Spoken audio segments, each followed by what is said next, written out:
If you have big private student loan debt, listen up. Credible.com can help you refinance your private student loans and save thousands. Unlike other refi sites that show teaser rates, Credible lets you compare actual pre-qualified rates from top lenders in minutes. And with their best rate guarantee, if they can't find you a lower rate, they'll give you a $200 gift card. So let Credible help get you out from under high interest rate student loans. Go to Credible.com now. Message from Credible Operations Inc. Pre-qualified rates are not an offer of credit. Terms apply. Visit Credible.com for details. Don't wait. Refinance your student loans today at Credible.com. This episode is supported by Inside the Breakthrough, How Science Comes to Life. It's a mashup show, some history, some science. It's the kind of show that gives you great stories to tell at your next dinner party. Season 2 of Inside the Breakthrough is out now, and it explores connections behind naming a new hormone, riding a city of snakes, and battling Napoleon on the high seas. I checked out an earlier episode of Inside the Breakthrough entitled, What's in a Name? What a fascinating episode. I learned so much. For example, ever wonder what the name Kodak means? I figured it was an acronym, but I figured wrong. Rather, George Eastman, the founder of Kodak, came up with the name during a game of anagrams with his mom. Search for Inside the Breakthrough anywhere you listen to podcasts, and many thanks to Inside the Breakthrough for their support.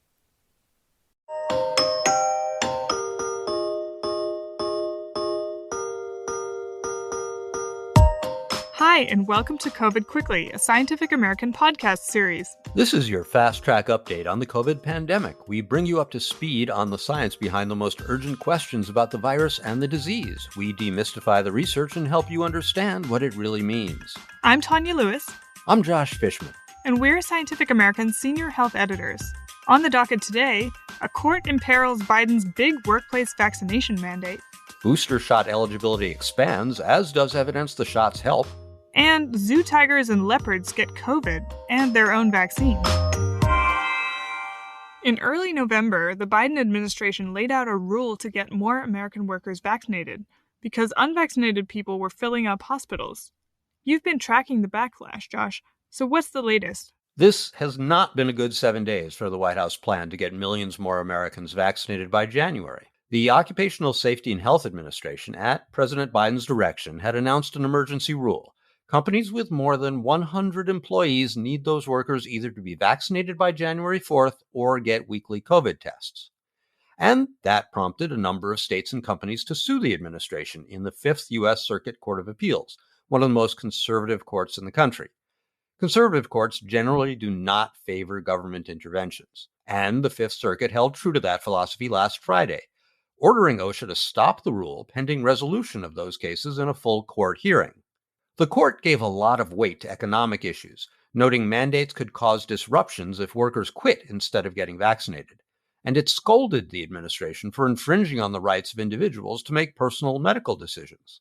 It also noted that while OSHA has authority to issue emergency rules based on the physical safety of the workplace, such as demanding the removal of asbestos, an airborne virus is not confined to the workplace and therefore may not fall under OSHA authority. Mostly absent from the court decision was a consideration of health concerns, which is what prompted the emergency rule in the first place. The administration had argued that the virus is spread in group settings such as workplaces. Data show that the spreaders have almost all been unvaccinated people, and vaccinations in the workforce would save thousands of lives. This is not an idle notion. Remember the COVID outbreaks at meat processing plants? An analysis published in the Proceedings of the National Academy of Sciences at the end of 2020 found that in the first 6 months of that year, meat plant outbreaks caused between 4,300 and 5,200 deaths, and the fatalities started in the plants and spread through surrounding communities.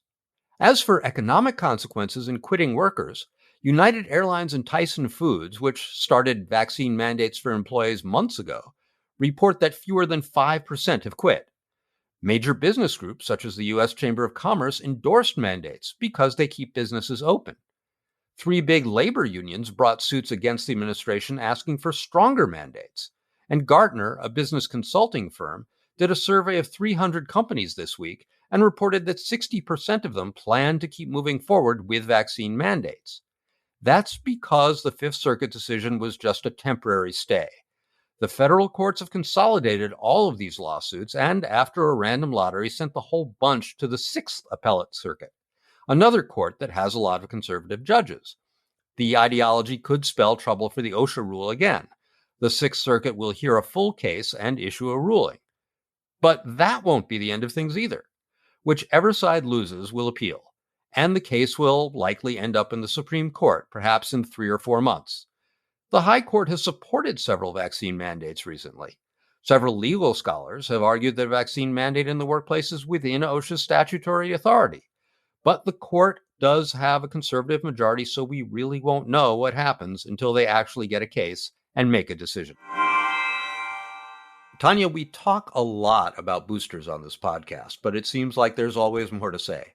What's the latest on who's eligible for a booster, and should you get one? The science of booster shots is a moving target. President Biden announced plans in August for all Americans to be eligible for boosters. But at first, many experts pushed back and said they weren't needed for most people. Then they said they were needed for older adults and people with underlying health conditions or work exposures that could put them at greater risk of getting severe COVID. And now, the FDA just authorized Pfizer and Moderna boosters for anyone 18 and over who is at least 6 months out from their second shot. Anyone who had the Johnson & Johnson vaccine is already eligible for a booster at least 2 months after their shot. The CDC's advisory panel is set to meet Friday to discuss whether to recommend boosters for all adults. But some states and cities have not waited. California, Colorado, New Mexico, and New York City have already opened up boosters to any adult who wants one. Evidence has been building that the vaccine's effectiveness wanes over time, and not just in older people. Data from Israel showed the Pfizer vaccine was just 41% effective at preventing symptomatic disease as of July. A study in England found the Pfizer vaccine was 70% effective after 5 months, and a study of veterans in the U.S. found that from February to October, vaccine effectiveness declined to 58% for Moderna, 43% for Pfizer, and Johnson & Johnson was the lowest at just 13%. The vaccines still protect well against hospitalization and death, but that protection is starting to decline among the elderly. The good news is, boosters appear to be very effective at increasing immunity. A study in the UK of people over 50 and those with underlying health conditions found that those who got the Pfizer vaccine saw their protection increase from about 63% to 94%, and people who got the AstraZeneca vaccine saw theirs increase from 44% to 93%. Even though the original vaccine series provides good protection against disease, boosters can extend that and keep you from getting long COVID. So, even if you're not older or high risk, getting a booster is probably a good idea, especially ahead of the winter holidays as more people gather indoors.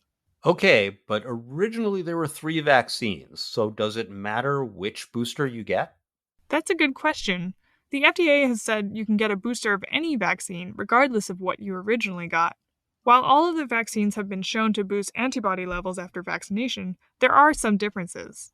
The NIH did a study in which they mixed and matched different vaccines and boosters and found that people who got the Moderna vaccine and Moderna booster had the highest levels of antibodies, followed by people who had Pfizer and Moderna booster, or Moderna and a Pfizer booster. In all cases, having an mRNA booster was better than a Johnson & Johnson one. Other studies have also shown a slight edge for the Moderna shot over Pfizer. One possible explanation is that Moderna contains more than twice the amount of mRNA as the Pfizer vaccine. But there's a catch. The NIH study looked at a full-dose Moderna booster, whereas the currently approved Moderna booster is a half-dose. So, while it's possible a Moderna booster may be slightly better than a Pfizer one, either vaccine will likely give you strong protection against COVID. The best booster may simply be whichever one you can get. Finally, the pandemic isn't limited to human beings. It's impacted a few animals in zoos as well. Yes, cats, the big ones at zoos, aren't immune from COVID. Sadly, last week, a children's zoo in Lincoln, Nebraska reported that 3 snow leopards died from the disease, about a month after they first showed symptoms. Their names were Rani, Everest, and Makalu. 2 tigers that also got infected are recovering. There have been outbreaks at other zoos, too. 2 lions and other big cats at the St. Louis Zoo tested positive early this month. All of them are getting better. It's a puzzle how the cats got sick, since the Lincoln Zoo says keepers were masked. People can pass the virus to animals, the CDC says. But if you have pets, relax. Pets don't give the virus back to people, 2 veterinary studies done this summer showed. And pets themselves usually have very mild symptoms. At zoos, animals may get their own vaccine. Zoetis, a veterinary healthcare company, has developed a shot using a modified coronavirus spike protein. Company data show it stimulates a good antibody response, so Zoetis has donated 11,000 doses to zoos all across the U.S. Now you're up to speed. Thanks for joining us. Come back in 2 weeks for the next episode of COVID Quickly, and check out SciAm.com for updated and in-depth COVID news.